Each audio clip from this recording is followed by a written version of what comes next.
Hi friends, welcome to Reena's travel story. ഇന്ന് നമുക്ക് നല്ലൊരു മാമ്പഴ പുളിശ്ശേരിയുടെ റെസിപ്പി കാണാം.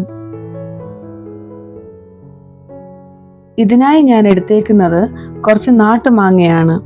ഇത് ഞങ്ങളിപ്പോൾ കേരളയിൽ പോയപ്പോൾ വാങ്ങിക്കൊണ്ട് വന്നതാണ്.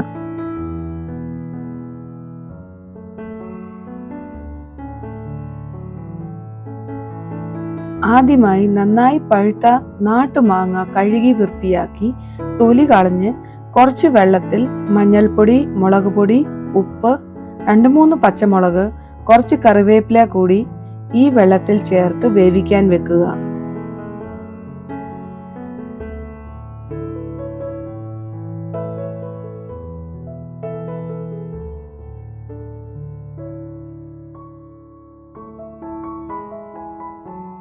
കുറച്ച് സമയം ഇത് അടച്ച് വേവിക്കാൻ വെക്കുക.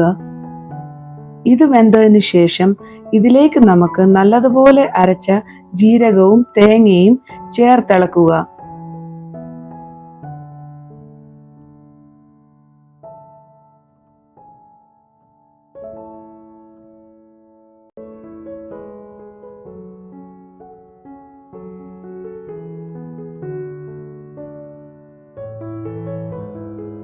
ഇതിലേക്ക് നമുക്ക് കുറച്ച് മോരും കൂടെ ചേർക്കാം.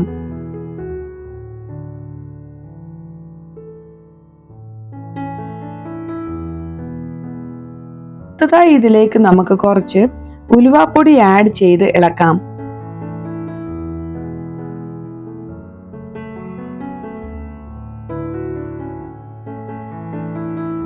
അടുത്തതായി നമുക്ക് താളിക്കാൻ ഒരു പാനിൽ കുറച്ച് വെളിച്ചെണ്ണ എടുത്ത് ചൂടാക്കാം.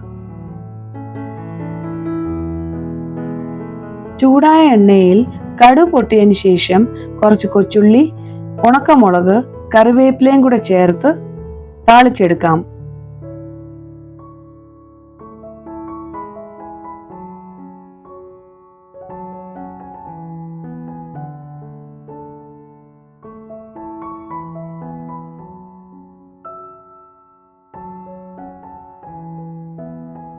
ഇത് നമുക്ക് റെഡിയാക്കി വെച്ച പുളിശ്ശേരിയിലേക്ക് ചേർക്കാം.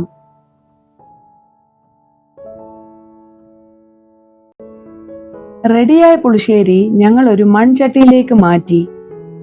ഇത് ഞങ്ങൾ മൺചട്ടിയിലേക്ക് മാറ്റാനുള്ള കാരണം ഇത് മാമ്പഴ പുളിശ്ശേരിക്ക് നല്ലൊരു സ്പെഷ്യൽ ടേസ്റ്റ് തരുന്നതായിരിക്കും.